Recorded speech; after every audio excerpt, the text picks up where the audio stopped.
Hey tribe, welcome back for another video. I hope you had a really wonderful summer. It is now the last day of September when I'm filming this, so it's time for doing the homeschool review for the month. How did my homeschool go? I'm also including in this video the choices, the curriculums, the resources that I tried to incorporate over the summer to kind of mix things up to see if we liked them and if we were going to bring them into our fall.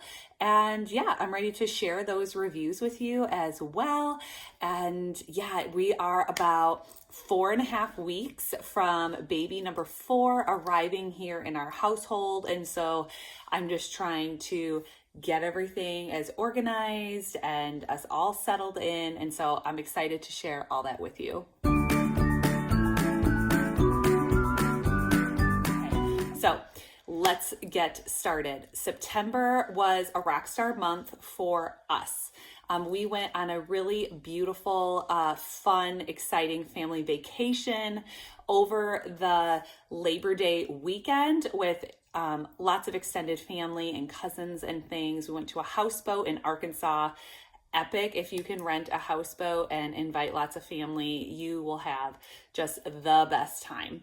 And so we did that over the Labor Day weekend. So we didn't get started on September 1st, though we are year-round homeschoolers. If you are not new to the channel, but if you are new to the channel, super quick, I'm Kimberly. I'm a homeschooling mom of 3, soon to be 4. My kids have never seen the inside of a classroom, and we're always changing, always learning, always doing different things year after year after year. And I'm constantly learning new things and changing how my approach is to education. And so we just love it, all. So my kids are 11, 8, and 7. They all just had birthdays. And so they are at where they're at. So as far as like, what grade is your kid in?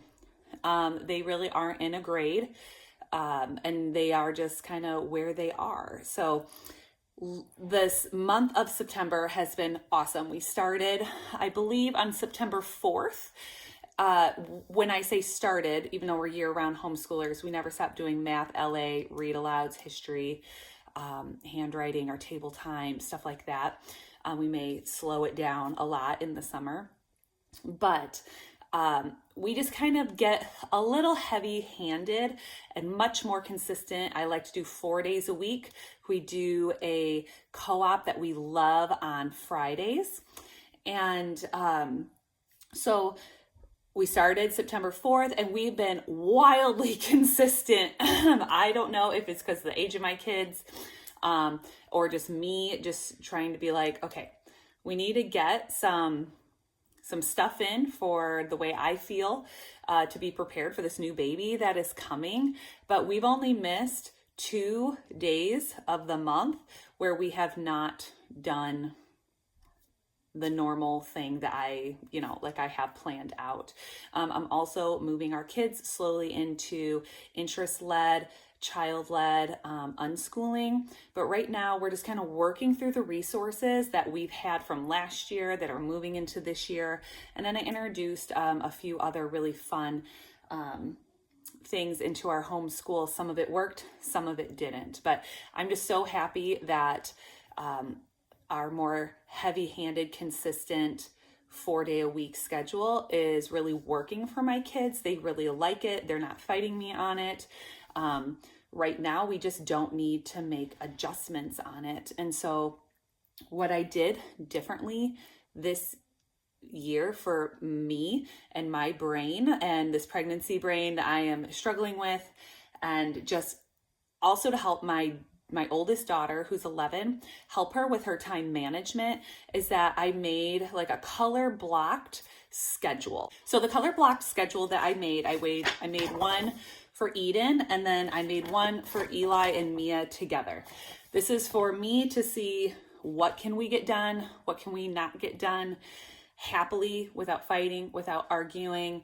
I don't force my kids when they are super duper upset to like keep chugging along the whole thing because they're just not learning. It's just also not the atmosphere. I don't believe in rigorous education in my home.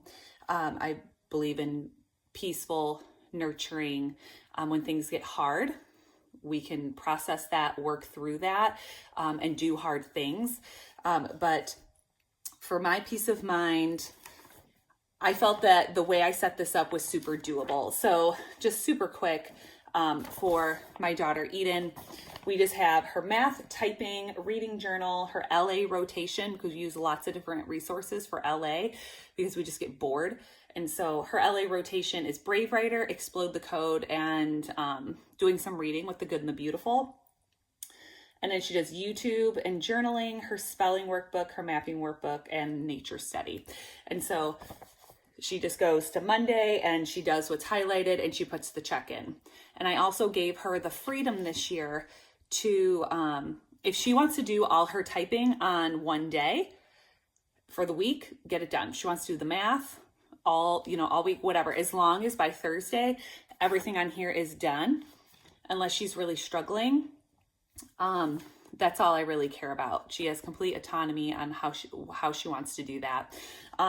Also, what I didn't realize is the writing class that she signed up for co-op has quite a bit of homework, and she's doing great with it, completely independent with it. But it's kind of taking over her ability to then do the LA here because it's just too much of a load. I'm okay with that. And so there'll be days where she's like, you know what, I'm going to work on my co-op homework instead of doing my LA rotation. And I'm like, fine, just do that. It doesn't bother me. So that has been working really, really good with Mia. For Eli and Mia, who are 8 and 7, they have about 3 to 4 things a day to get done on theirs. So they do math Monday through Thursday. They do their LA rotation, which is like the booster cards with the good and the beautiful, with the easy readers, Explode the Code, and then reading with me. They do that 3 days a week. They also do YouTube and a journal page. They do nature study once a week, spelling workbook twice a week, and mapping once a week. So they've been really liking everything. Everything's been going great. So tell me in the comments below, how has your September gone? Has it been rough? Do you slowly transition and add in like week to week, little things until you build up into your full load? Has it really been a struggle? Has it been super hard? Or have you been just like wildly successful? Let me know in the comments. I love to interact with you guys, give you encouragement and whatever else. So please let me know how it's going. I just feel so grateful that things have just been going really, really well. And so on to the reviews of some of the resources that I brought in this summer that I can share with you now that we've done it more thoroughly, and if it worked for my family and if it could possibly work for yours. Okay, so I told you guys you can look back in my playlist for like curriculum that we've done. We decided to give a try Squilt music. I just have a binder here. It was suggested to make it.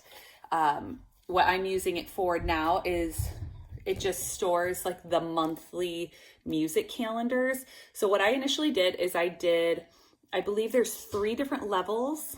Pretty sure there's 3 different levels of membership with Squilt. And the first level is just getting the music calendars. My family has been I've been finding like free samples of the music calendars and printing them out. And, they say like sample over the top. And I've been, you can still read like what the music is. My kids have really, really liked that. So I was like, okay, let's just see what is all about. I got, I think, the level 2 membership. So I'm getting the music calendars, and with the music calendars, for example, May was like, let's go to the movies. You get like a little PDF printout of things that you can do throughout the month with your kids. A lot of it is facts about, so this one's about the movies. So they're big classes. So there's 2 classes a month. It was about Winnie the Pooh and Charlie and the Chocolate Factory. And there's just lots of different resources that you can do learning about people and geography and history of whatever the theme is. So I really like that, pulling multiple things into one subject matter, because you can teach everything from anything. And so it's a big thing that I believe in. And so I found out, over the summer that I was really not using these PDF add-ons. I just wasn't, sometimes there'd be like a coloring sheet if it was like the Winnie the Pooh thing, draw what you're listening to. They were talking about Disney and some of the Sherman brothers and whatnot. And then that PDF correlates with the live classes. The one for July. Ooh, we were talking about the Caribbean in July. So you just go through the days. You YouTube the song titles and whatnot, and we would listen to it during our table time. Love doing that. And then on here, say there's a live lesson. There's 2 in a week. They're identical. So if you can't make the Tuesday one, you can come to the Thursday one. We always watch them on replay. They're just easier for us, worked in our schedule better. And then the next week they would have a completely different class with that. And so we watched a few of the classes, and honestly, my kids found nothing against Miss Mary. She is fabulous, but they just found it really boring, like the classes. They just, and I watched the classes with them. I didn't love the classes either. We definitely got little nuggets out of the classes that were like, oh, okay, that was kind of cool. But the classes are an hour long, and for my kids, the age of my kids, in something that they aren't particularly overzealous on, they just didn't love it. And they would always be like, no, please, I don't want to watch this. And you know what? That's like a huge sign. It's one thing if, maybe the first one wasn't that good. You try the next one. Maybe that one's going to be a little bit better. But it was just a little too slow and traditional for my kids. And so I decided that last month, at the end of August, I just changed to getting the calendar. I changed my subscription to where I get access to the monthly music calendars, and you also have access to previous months, like several years, like previous. So what I plan on doing is I'm going to keep my membership through the end of the year and also print out previous years. And I'm just going to hole punch them. I'm going to put them in here, and I'm just going to keep rotating my calendars. I don't care if my kids have heard the music before or not. And we're just going to enjoy fun themed, classical, non-classical, just lots of different eras of music through Squill using their music calendars. But I did cancel the classes that came with it, so it significantly dropped the monthly price of the membership. I know there are some families that really, really love this, and I think that's awesome. Go for it. It just wasn't that great of a fit for my family. So I would give Squilt, I don't know what kind of grade I would give it. My kids just love the music calendars and listening to a high quality piece of music on YouTube every morning during our table time. And you definitely don't need to get the membership if you're studying like a time in history in a certain place or whatever. You could just YouTube and make a list of your own music. I just want something that's super open and go. I don't have to think about it, especially with the new baby coming, and being like, okay, this is the song we're listening to, and so on and so forth. And I don't care if I'm running behind. So we're still listening to the month of August's calendar on Leroy Anderson, and the kids have loved every single piece of music. Super fun. But I don't feel pressure with the live classes to be like, oh my gosh, we need to make sure that you know some of these songs because it's going with the theme of the live class. So Squilt music, probably here as far as a rating in regards to our family. All right. The other resource I put in a video a couple months ago was No Sweat Nature Study Live. I couldn't find my little printable that had like all of her available classes that I showed in that video. I don't know what I did with it, but I did bring my kids little nature journals. And so we are keeping the No Sweat Nature Study Live membership. And I pretty much knew we were going to right from the start, but I love Miss Cindy, and she just does such a wonderful job with what she presents. So they say it's anywhere from like first grade to 8th grade. It can be all grades, honestly. She doesn't like dumb down and sugarcoat things, but she also doesn't make it ridiculously hard either. Your kid just participates at the level that they can participate in. And so she has, if I have to guess, like hundreds of different topics, whether it's animals, insects, weather, I mean, anything nature related. She has a video on it. And the way we use it in our home is once a week, my kids pick a video. They are about 45 minutes long.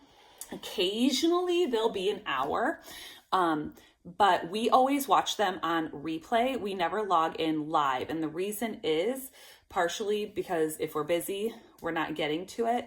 But also my kids love to pause while, they put on headphones and they watch their own video. They have their nature journal out. They love to pause and, look really close and do the copy work that is on her Zoom screen. Or my little ones love to pause and be like, hey, oh my gosh, did you know this? And so they've been really liking it. Now, occasionally, my two youngest ones, my 8 and 7-year-old, they will sometimes be like, oh man, do I have to do that? And I'm like, yeah. I was like, but they get to pick any topic. It doesn't matter. It doesn't matter to me what the topic is. And they always end up like really happy. They may go into it being like, oh, seriously, we have to do this again. I don't want to do this again. And they are always like, wow, that was so cool, and whatever else. So I just want to show you a couple of pages that my kids are doing. I got these at Walmart. They're watercolor. We don't use watercolor in them. I give them a package of 50 Crayola colored pencils that they do their things in. So Eden is 11. I like her to do a lot more writing than normal. She did this one back in 2003. She really liked this one. It was on spiders. I maybe don't suggest like getting these kind because the pages are falling out, but she really liked this one on spiders with all the labeling and the detailed drawings. She learned a lot about spiders, and she's my animal girl. She loves animals. Endangered species that she did back in May when we first started like the full membership. She learned a little bit here, drew her animals and some things about it. And yeah, I just give them full autonomy on how much they want to label and what they don't. I do expect her to do a lot more than the little kids, but, some things she doesn't, want to do too much on. So she did the anatomy of a fish, and she's my drawer. Like, she really loves to draw. So she's my little artist. So she did the anatomy of a fish, and then she wrote some things over here about her fish. And then she did tornadoes, I think last week. So she did this one vertically, all about tornadoes. So that's what she has. Mia is my 8-year-old, and she is not very artistic, but she does her very best. This was her endangered animal thing. She did this one back in May. What's more of a recent one that she did? Oh, last week she did foxes. She was so excited about foxes because we had a fox run through our yard. And so she was very, very excited. Also, there was a harvest moon the other time. So she did a harvest moon. She didn't really love this video too much on the harvest moon. She's like, they didn't really have us do a journal page. So I just drew a harvest moon. And then I just told her to narrate to me what she listened to in the video. She was kind of bummed, like she couldn't write too much. And so she told me several things and I wrote it up here. And so I bullet pointed and did that. She drew her harvest moon, but, oh, see, pages falling out. But she did one on foxes. She was very, very excited about doing her foxes. So she drew herself a fox and she wrote out every single thing that Miss Cindy had on her nature page. She spent so much time writing these things out and putting them in the same place that Miss Cindy did. And it was just because she wanted to, even though she's like, I can't read any of these words, but I wrote them all down. And so I read them to her and she listened to the whole video and she was just going on. And she was so excited to tell her dad at dinner about her fox video that she watched.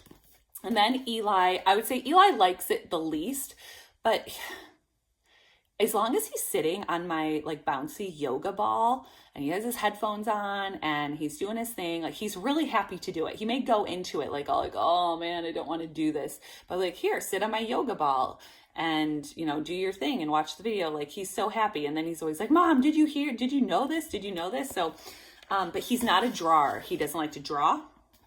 And that's fine. I'm not going to force him to draw if he doesn't want to. And so his are just kind of, you know, he narrates to me more and then I will fill something. So this page just fell out, but he did one on bird eggs. And so I told him to draw some bird eggs and then he wrote quail eggs at the top. And then he wrote that for me. And then I just told him to narrate and then I wrote this stuff out for him there. And then the one he did last week was on whales and dolphins. He really liked that. He did the spider one too that Eden did last year. So he drew a spider and then he narrated to me and I wrote it down. But he did whales and dolphins and of his own accord, he drew an orca and he drew himself a dolphin. And then, I wrote, you know, one or two things in there for him. So yeah, that's how we've been doing nature study, incorporating a bit more science into our homeschool because I'm not too science minded or really enjoy science that much. And so it's just that's been really great for the kids. And I'm keeping that membership as well. And last two things, I don't think I incorporated in that video of resources we were starting over the summer because we didn't start them in the summer. I actually added them in to our Math LA, our read aloud history that we do, and just like the really basic things that I do here at home that we just don't do at our co-op that we love. And so these resources, I decided to do a little bit of spelling. I really love copywork and dictation for spelling words as far as just learning how to read and write when we do Brave Writer and things like that. But I was intrigued to kind of maybe try a more traditional way of spelling. And so we are Catholic. And so I saw that at CatholicHeritageCurricula.com, I think it's chc.com. I'll link everything below. I wanted to try their spelling books. And so I got their catalog. I looked through it and I bumped everyone down a level based on their suggestion. I don't believe that spelling should be super rigorous and be like, oh my gosh, my 7-year-old can spell the word Constitution. I am so proud of them. If they can, awesome. Yay for you. But I don't want my kids to think that things are so hard and so difficult that they shut down and cry. I would rather have it be a bit easy and they always feel like they're winning, their self-esteem is up, and they can just go through things and just always have their head held high. And so as someone who is not that strong of a speller and really struggled with reading growing up, I just really was all for something easier. I did buy one level of Spelling UC, I believe it's called. Yeah, Spelling UC through Demi Press. And Eden hated it. And so I was like, oh great, I'm so glad I spent like $60 on this one level, and she hated it and we never finished it.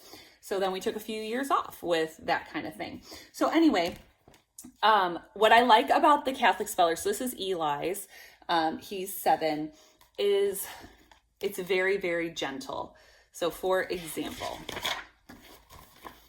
one of the pages that he did, the lists are super short and very, very easy. And he can do this completely independently from me, and for the most part, and it's awesome. It's absolutely awesome. I took all of the lists that were in here and I put them in a table like this. So every day at table time, my kids on Monday, so today is Monday when I'm filming this, they read their words, they write it one time. On Tuesday, they're going to read the words, write them again. Wednesday, they're going to read the words, and so on. And then the following Monday, we will have a test on it. That easy. So Eli's are really, really short because it's my first Catholic speller. What makes this Catholic is that the publisher will have some words of faith in there, like sin or loaf or, you know, fish, and, you know, maybe have like a Bible story or something like that. There's not too much with the very first one, but yeah, Mia has level A. If she was in public school, she would be in 2nd grade. Again, I just like everything to be easier. So this week, her word list, she has 15 words in hers, and they're really easy. I mean, can, bless, dress, stop, crop. But they all work off of phonics, which I also like. And so they do this book twice a week. So today, they just did this side, and on a different day this week in their schedule, they'll only do this side. And so with hers, again, they just incorporate just faith value words and just, you know, things, faith words. And so they've really liked it. Again, as someone that's trying to go more interest-led and whatnot, if they really hated it, we would try something else. But they've actually really liked it. So she gets her thing, which I just realized she didn't do hers yet today. So she'll have to read this and write them one time. And this will be this week's words, and she'll do it Monday through Thursday. For Eden, she's 11. Hers is actually really easy for her, though towards the end of this book, they get a bit better, but she's doing level B as an 11-year-old, like probably 5th grader, I believe, if she was in public school. Again, she's more of my struggling reader, and it really enforces those phonics. Hers, it gets quite a bit different at level B. So Mia's is level A. So take a look at, so I don't know, I just opened it up. Like, this is what it looks like for level A towards the middle of the book. And this is what it looks like in the middle of the book, B. It's quite a big jump, in my opinion, in what they're having the kids do. And also just the size of the words as well. But again, I just love, you know, like they're focusing on suffixes here. They explain what a suffix is. So it's going into a lot of that phonics too. And none of them have thought it's oppressive. They don't complain. They're like, yeah, let's do it. Let's get it done. And so she's still in the beginning, since we just started this in the beginning of the month. I mean, it starts off really easy. These words are really easy for her, but that's great because I want her to feel like she is winning. And then also in this particular level, there'll be some, at the end of every lesson, there is some, like a Bible verse, and then like the theology that goes behind that. And we just read it. We don't do much of like the cut and pasting stuff at all that are in here. But we've really liked Catholic Heritage curricula. Their spelling books here have been great. And then doing this, they just really liked it. Lastly, you guys, I also got this from Catholic Heritage curricula because we've never really worked on mapping, I just got whatever their grade level is, first, second, third, fourth, whatever. I just got a mapping book and they really like it. We do it once a week, 1 page. So Eli's, who is 7, he did his today. What was his? Just, you know, different types of pictures and maps and circling, like, is it near or far? Just some, you know, and he'll just do one side. Like, no one feels oppressed or that it's too much or anything like that. And I just thought it's something cool to expose them to. For Mia's, she has, and for Mia, she's in level B. Again, like really nothing crazy, nothing overwhelming. And I just think it's something cool to expose your kids to different types of maps and, different types of math and maps and weather and so on. And then Eden has level D. And with Eden, everything is just completely independent and no one has had any issues. So for that, I'm grateful. So when we finish these, because we only do 1 page a day, it's going to take, I don't know how many pages are in here. It'll probably take us like the whole school year to just finish this skinny little book. But if they liked it, I'll just get the next level. If they decide no, then maybe we'll skip it. I don't know. But again, I hope you're having a beautiful start to your homeschool. If you have any questions, please don't hesitate to ask. Comment below. And you know what, guys? We'll see you in the next video. Thanks for listening to me babble.